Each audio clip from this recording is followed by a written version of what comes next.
नमस्कार, स्वागत है आप सभी का खबर दोपहर में। मैं हूं आपके साथ हेमंत कुमार। चलिए खबरों की शुरुआत करेंगे इस वक्त की सबसे बड़ी खबर के साथ। दौसा से बड़ी खबर है जहां तीतरवाड़ा में फूड पॉइजनिंग का मामला सामने आया है। फूड पॉइजनिंग से एक ही गांव के करीब 500 लोग बीमार हुए। तीतरवाड़ा गांव में सीएमएचओ पहुंचे हैं और उनके साथ डिप्टी सीएमएचओ की भी मौजूदगी है। और साथ ही साथ आपको बता दें कि आसपास के अनेक अस्पतालों से टीमों को यहां पर बुलाया गया है। तीतरवाड़ा गांव में सभी बीमार लोगों को घर घर जाकर के उनका उपचार किया जा रहा है। 50 लोगों को तीतरवाड़ा के अस्पताल में भर्ती किया गया है। 20 व्यक्ति निजी अस्पतालों में दाखिल करवाए गए हैं तो वहीं 2 जिला अस्पताल में एडमिट किए गए हैं। मृत्यु भोज का खाना खाने के बाद इन ग्रामीणों की तबीयत बिगड़ी। जानकारी के मुताबिक सबसे पहले सबसे तेज तस्वीरें न्यूज 18 राजस्थान पर। ज्यादा जानकारी के साथ सहयोगी आशीष शर्मा फोनलाइन पर है। आशीष, क्या जानकारी है? फूड पॉइजनिंग का एक बड़ा मामला है। बिल्कुल, पिछले 2 दिन से गांव में एक मृत्यु भोज का खाना चल रहा था और 2 दिन से लोग लड्डू, पुड़ी और भुजिया का सेवन कर रहे थे। और बीती रात से ही इनका तबीयत खराब होना शुरू हुआ। जो गांव के लोग हैं उनके उल्टी दस्त और पेट दर्द में शिकायत होने लगी। रात भर करीब शुरुआत में करीब 1 दर्जन लोग बीमार हुए थे, लेकिन धीरे धीरे इनकी संख्या सैकड़ों में बढ़ती गई, जिसके बाद में आज सुबह से ही चिकित्सा टीमें गाँव में तैनात है। कई अस्पतालों की टीमों को गाँव में भेजा गया है। प्रत्येक घर में जाकर उपचार किया जा रहा है। साथ ही वहां मौके पर सीएमएचओ, डिप्टी सीएमओ को भी भेज दिया गया है। फिलहाल सभी की हालत में सुधार है। बिल्कुल आशीष, यहाँ पर जो चिकित्सा विभाग के अधिकारी पहुंचे उनका क्या कहना है? आखिर क्या वजह रही इसके पीछे? कैसे ये पूरा का पूरा खाना खराब हो गया?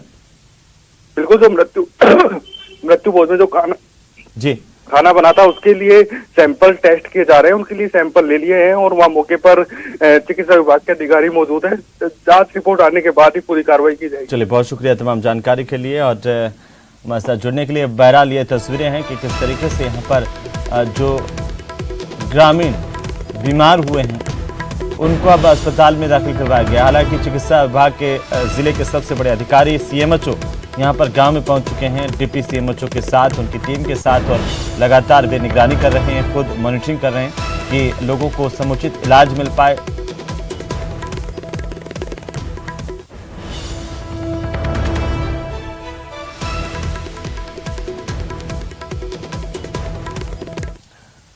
और इसी बीच हनुमानगढ़ से बड़ी खबर है जहां पर कुकर्म के दोषी को कोर्ट ने 20 साल के कठोर कारावास की सजा सुनाई है। 10 साल के मासूम के साथ कुकर्म किया था और आखिरकार कोर्ट ने सुनवाई करते हुए आरोपी को दोषी करार दिया और इस दोषी को पोक्सो कोर्ट ने सजा सुनाई है। हनुमानगढ़ के पोक्सो कोर्ट की ओर से सजा का ऐलान किया गया है।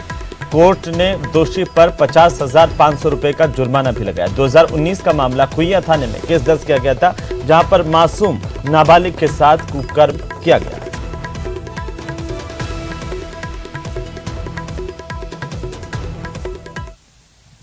तो प्रधानमंत्री नरेंद्र मोदी और मिस्र के राष्ट्रपति अब्देल फतेह अल सीसी ने दिल्ली में दोनों देशों के बीच में द्विपक्षीय वार्ता की और दोनों देशों के बीच में रक्षा और कारोबार बढ़ाने पर जोर दिया है। दिल्ली में प्रधानमंत्री नरेंद्र मोदी के साथ मुलाकात के बाद दोनों देशों की तरफ से एक संयुक्त बयान जारी किया गया। इस वार्ता में कारोबार बढ़ाने समेत आधा दर्जन समझौतों पर हस्ताक्षर किए गए हैं। एक तरह से दोनों देशों के भावी रिश्तों का एक रोडमैप भी यहां से बनेगा। दोनों देशों ने साल 2026-27 तक $12 अरब के द्विपक्षीय कारोबार का लक्ष्य रखा है। खास बात यह है कि कोरोना के बाद से मिस्र की अर्थव्यवस्था काफी खराब हालत में है और ऐसे में भारत के साथ इस समझौते से मिस्र को काफी फायदा हो सकता है। मिस्र के राष्ट्रपति का यह भारत दौरा, इस बार मिस्र के राष्ट्रपति अब्देल फतेह अल सीसी गणतंत्र दिवस समारोह में मुख्य अतिथि होंगे और इस दौरान उनका भारत का दौरा है और वे देश पहुंचे हुए हैं जहां पर जोरदार उनका स्वागत किया गया। प्रधानमंत्री नरेंद्र मोदी के साथ दोनों देशों के बीच में द्विपक्षीय बातचीत भी हुई है। सकारात्मक बातचीत है और कई मुद्दों पर, खासतौर पर कारोबार और रक्षा मुद्दों पर खास फोकस हुआ है। साल 2026-27 तक $12 अरब का लक्ष्य दोनों देशों ने रखा है। अर्थव्यवस्था के खराब दौर से मिस्र गुजर रहा है। मिस्र के राष्ट्रपति अब्दुल फतेह अल सीसी 26 जनवरी 2023 को इस बार भारत के 74वें गणतंत्र दिवस समारोह के मुख्य अतिथि होंगे। ये पहली बार है कि किसी मिस्र के राष्ट्रपति को गणतंत्र दिवस के लिए मुख्य अतिथि के तौर पर देश में आमंत्रित किया गया है।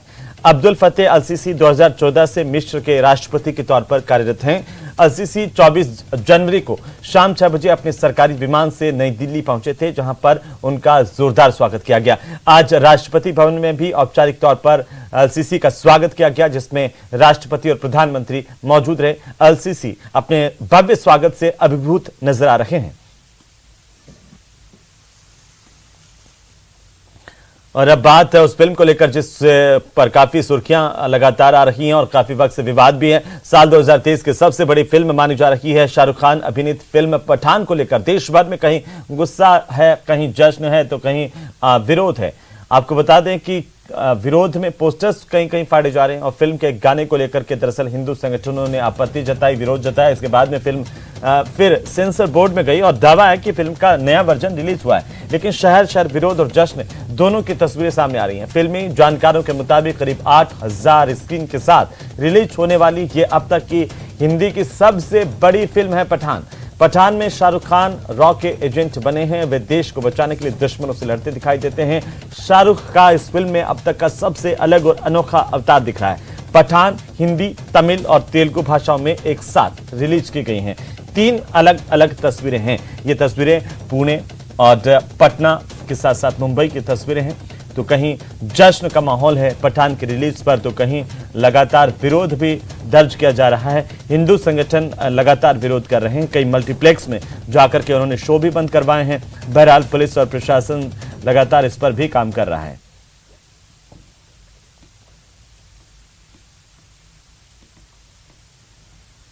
तो पहली बात तो बहुत ही खुशी का दिन है हमारे लिए। हम पठान डे कह सकते हैं इसको कि 4 साल के बाद किंग खान का कमबैक हुआ है और स्पेशली हम इतने एक्साइटेड थे। पिछले बार कोविड था, सब था, तो अब खुल के हम मूवीज़ अच्छे से देख सकते हैं, हम सेलिब्रेट कर सकते हैं, क्योंकि शाहरुख खान की मूवी जब आती है वो फेस्टिवल जैसा सेलिब्रेशन होता है, सिर्फ पुणे में ही नहीं बल्कि हर एक जगह पर। अभी हमें तो बेहद खुशी है। फर्स्ट तो 4 साल बाद सर का मूवी आ रहा है और सभी बहुत ही एक्साइटेड है फर्स्ट डे फर्स्ट शो को लेके। बहुत एक्साइटेड है। आप लोग देख रहे हो ये सब भीड़, सब लोग आ गए, इतना सारा निगेटिविटी है, इतना सारे लोग उसके बारे में गलत बोल रहे हैं, फिर भी आप लोग ये क्राउड देख सकते हो। इससे समझ में आता है कि पॉजिटिविटी जिंदा है, पठान जिंदा है, मूवी चलने वाला है। ये शाहरुख खान की पठान मूवी का आज की मूवी रिलीज डेट जो है वो न्यूमिस्मेटिक के अंदर है। और मेरे पास शाहरुख खान की सारी मूवीज की डेट है और साथ में शाहरुख खान के बर्थडे की सारी डेट है। पठान मूवी देखना है तो देखना, हमको कोई रोक नहीं सकता है। जिसको देखना है आप आइए सिनेमा हॉल में देखिए, आपका स्वागत है। जिसको नहीं देखना मत देखिए। बहुत ज़्यादा प्राउड फील कर रहे हैं अभी, क्योंकि हम लोग के पूरे फ्रेंड सर्किल यहाँ पे आए हुए हैं। एक तरह से शाहरुख खान का पूरा फैंडम जो है यहाँ पे है। लेकिन सर कंट्रोवर्सी की जो बात जहाँ तक है वो रही नहीं है। कंट्रोवर्सी पहले थी, शुरू के जो वो बेशरम रंग जो सॉन्ग लॉन्च हुआ उसके बाद ही जो है कंट्रोवर्सी बढ़ी है। लेकिन जो है सर उससे उसको जो है पॉजिटिव ही ये मिला है। सर हम लोग तो यही कहना चाहते हैं कि बचपन से उन्हीं का फैन है, मगर आज जिस तरह की कंट्रोवर्सी चल रही है, आज जो इस तरह की कंट्रोवर्सी चल रही है, तो हम लोग और भी जो है दुगुना मतलब जोश के साथ देखने के लिए आए पठान। आज मैं दो टिकट बुक किया हूँ, एक यहाँ पर एक प्रेजेंट पे। ये पहला शो यहाँ देखूंगा, दूसरा शो वहाँ देखूंगा। नहीं, मूवी बहुत अच्छा है, क्राउड भी अच्छा हुआ है, इतनी सुबह सुबह ठंड में इतने लोग, पिक्चर बहुत अच्छा है। जो कंट्रोवर्सी चली थी ऐसा तो कुछ इस मूवी में है नहीं, अच्छी मूवी है। तो जहां फैंस में जोश है, उत्साह है और फिल्म पठान का विरोध भी वहीं देखने को मिल रहा है। दूसरी तरफ कई हिंदू संगठन है फिल्म रिलीज को रोकने को लेकर के काफी धमकियां भी दे रहे थे काफी वक्त से, और फिल्म के बेशर्म गाने को लेकर के लगातार दरअसल ये विरोध सामने आया।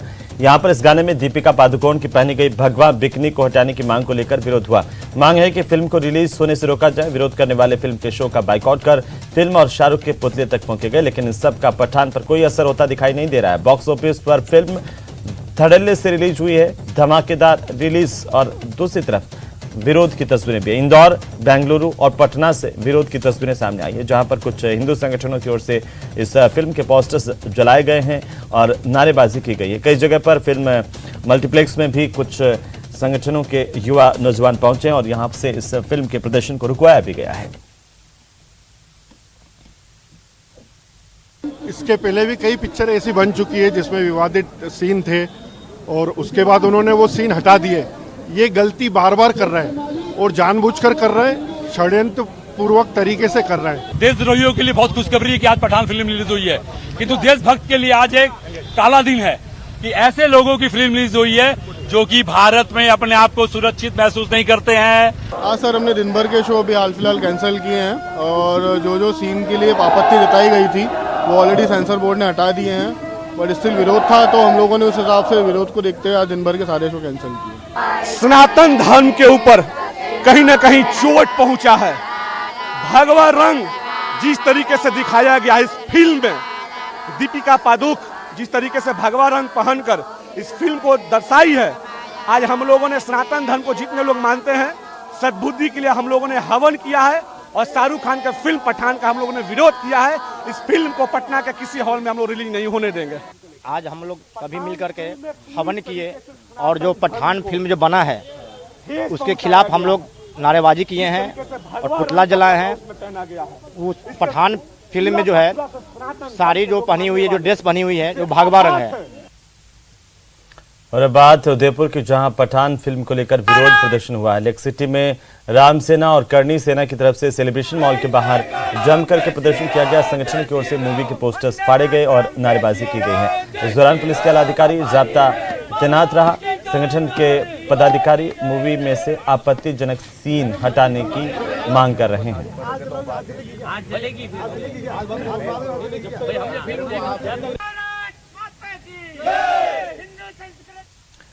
तो वहीं लखनऊ में बिल्डिंग हादसे में 2 महिलाओं की मौत होने की खबर है। लखनऊ में मंगलवार की शाम को अचानक से बिल्डिंग गिर गई थी और इसके बाद रेस्क्यू ऑपरेशन चलाया गया।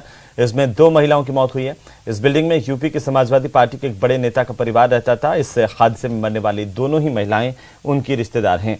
ये पूरा परिवार इसी बिल्डिंग के पेंट हाउस में रहता था। चश्मदीदों के मुताबिक बिल्डिंग 20 सेकेंड के अंदर ही धराशायी हो गई।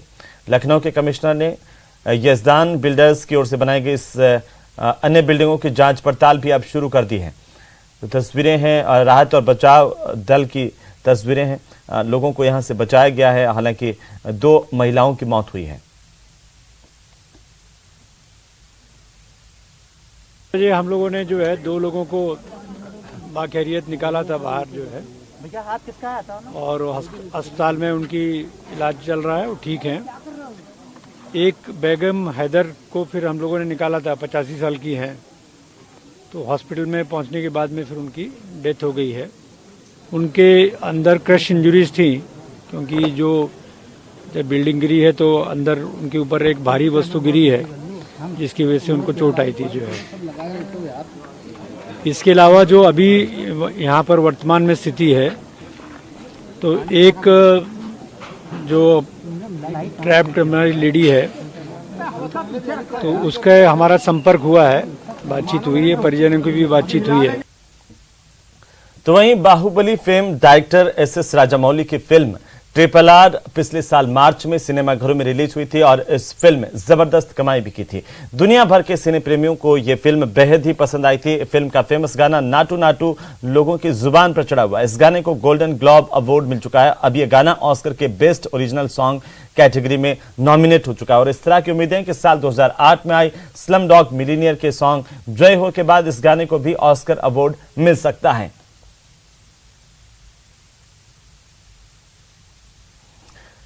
तो राजामौली की टीम इस कामयाबी से बेहद उत्साहित है। उन्हें उम्मीद है कि इस बार का ऑस्कर अवार्ड इस गाने को मिलेगा उनके। और इससे पहले आपको बता दें कि 2008 में स्लम डॉग मिलीनियर के भी एक गाने को ऑस्कर अवार्ड मिल चुका है। ये इस बार नाटू नाटू सॉन्ग ऑस्कर के बेस्ट ओरिजिनल सॉन्ग कैटेगरी में नॉमिनेट किया गया है।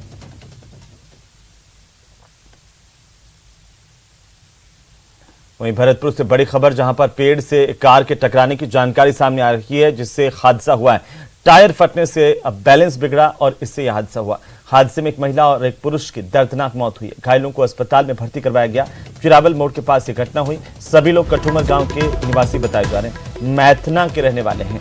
और बहरहाल आपको बता दें कि टायर फटने से कार बेकाबू हुई, जाकर के पेड़ से टकराई, जिससे हादसा हुआ है। और इस हादसे में 2 लोगों की जान गई है, एक महिला और एक पुरुष की मौत हुई है। बहरहाल पुलिस को जानकारी मिलने के बाद मौके पर पहुंची। इस हादसे के बाद की पहली तस्वीरें आपकी टीवी स्क्रीन पर है। देखिए, सड़क से उतर करके एक कार पेड़ से जाकर के टकराई, जिससे ये हादसा हुआ है। दरअसल इस कार का तेज रफ्तार में टायर फट गया, जिससे ड्राइवर अपना संतुलन नहीं रख पाया और इस कार ने संतुलन खो दिया, जिसके बाद ये अनियंत्रित होकर के इस पेड़ से टकराई। हालांकि सड़क से उतर चुकी थी और लेकिन इसके बावजूद भी यहाँ पर 2 लोगों की जान गई है। ज्यादा जानकारी के साथ सहयोगी दीपक पूरी फोन लाइन पर है। दीपक, कैसे हादसा हुआ, अभी क्या अपडेट है? देखिए अहमद, ये जो कार थी वो नगर से अलवर की तरफ जा रही थी, तभी अचानक ही जो है टायर फटने के बाद जो कार थी वो पेड़ से टकरा गई, जिसमें 4 लोग सवार थे। 4 लोग गंभीर रूप से घायल हुए, जिन्हें अस्पताल पहुंचाया गया, जहां पर 2 लोगों को जो है चिकित्सकों ने मृत घोषित कर दिया। एक महिला और एक पुरुष को चिकित्सकों ने मृत घोषित किया और 2 जो लोग हैं उनका गंभीर हालात में वहां पर नगर में इलाज किया गया, जिसके बाद उन्हें जिला अस्पताल रेफर किया गया। घटना की सूचना मिलते ही नगर थाना पुलिस भी मौके पर पहुंची और सबसे बड़ी इस मामले में जो सुखद खबर वो रही कि जब ये दुर्घटना हुई थी उसी दौरान जो बीजेपी महिला मोर्चा की जो जिला अध्यक्ष हंसिका गुर्जर वो उधर से लौट रही थी, तो उन्होंने घायलों को अपनी गाड़ी में लेकर के जो है अस्पताल पहुंचाया, जिससे कहीं ना कहीं जो 2 लोग थे गंभीर रूप से घायल थे उनका समय पर उपचार हो पाया और उनकी जान बची, और जो 2 लोग थे उनको चिकित्सकों ने मृत घोषित कर दिया। फिलहाल पुलिस जो है वो पूरे मामले की जांच कर रही है। चलिए, बहुत शुक्रिया दीपक तमाम जानकारी के लिए हमारे साथ जुड़ने। और इसी बीच दौसा से बड़ी खबर है, जहां पर हथियारों के दम पर बैंक में लूट की बड़ी वारदात हुई है।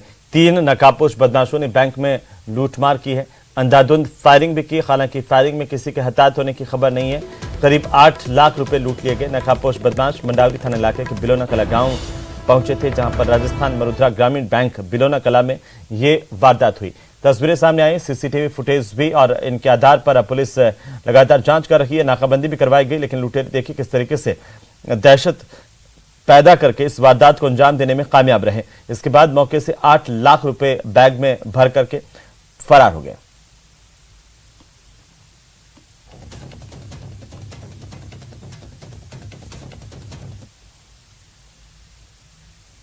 ग्यारह बजे के आसपास 3 बदमाश आए, बैंक में आके फायर किए और मैनेजर को धमका के उसे चाबी लेके केस में रखे हुए अभी वो बता रहे हैं लगभग 8 लाख रुपए अपने बैंक में रख के वापस किए। हमारी पुलिस टीमें लग गई हैं, तलाश कर रहे हैं। और इसी बीच राजधानी जयपुर से बड़ी खबर है। अधिगम कोचिंग को ध्वस्त करने का मामला, अवैध निर्माण ध्वस्त करने के बाद जेडीए ने यहां पर नोटिस थमाया था और कार्रवाई का खर्चा वसूलने के लिए जेडीए ने ये नोटिस मकान मालिकों को दिया है। बिल्डिंग मालिक अनिल अग्रवाल ने बकाया जमा करा दिए। 9,23,000 रुपए जमा करवाए गए हैं अनिल अग्रवाल की ओर से। मुख्य नियंत्रक प्रवर्तन रघुवीर सैनी ने इस बात की जानकारी दी है कि ये जो बिल्डिंग तोड़ी गई उसमें 9,23,000 रुपए का खर्चा हुआ। जेडीए की ओर से नोटिस दिया गया, जिसके बाद मकान मालिक की ओर से ये जो बिल्डिंग का मालिक था इसकी तरफ से पैसे जेडीए में जमा करवा दिए गए हैं। कार्रवाई का खर्चा वसूलने के लिए जेडीए ने नोटिस थमाया था। अधिगम कोचिंग की बिल्डिंग को तोड़ने में 9,23,000 रुपए जेडीए ने खर्च किए, जिसका खर्च बिल्डिंग मालिक से वसूला गया है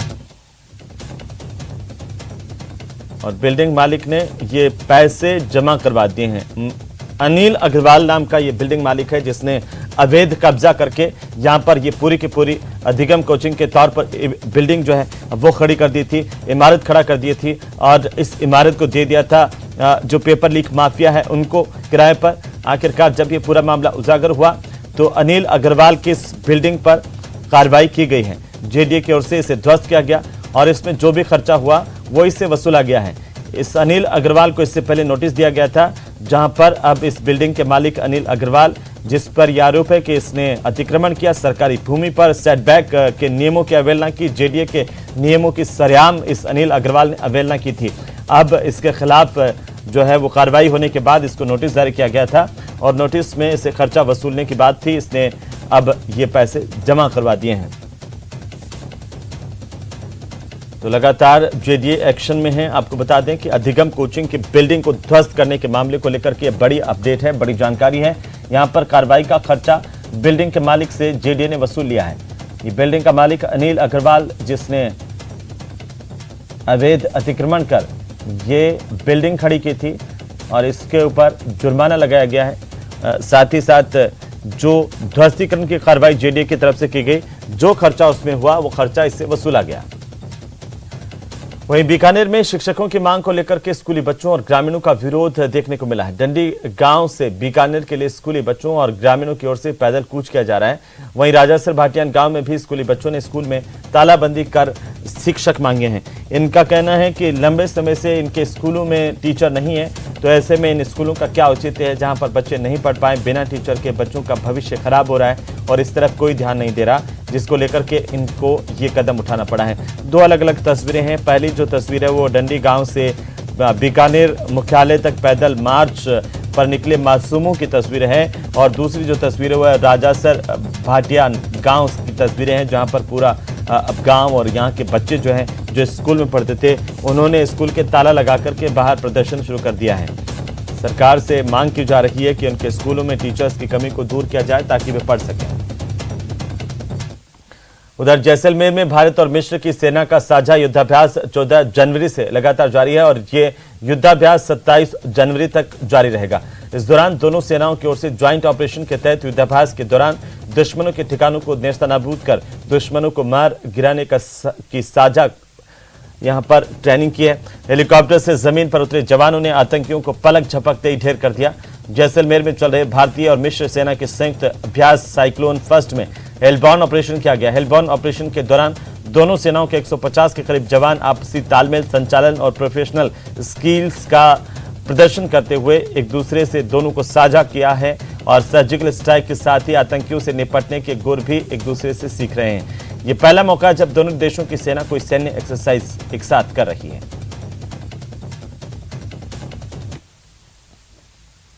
इसी के साथ ही बिल्डिंग आपको बता दें कि इस बुलेटिन फिलहाल इतना ही। नमस्कार।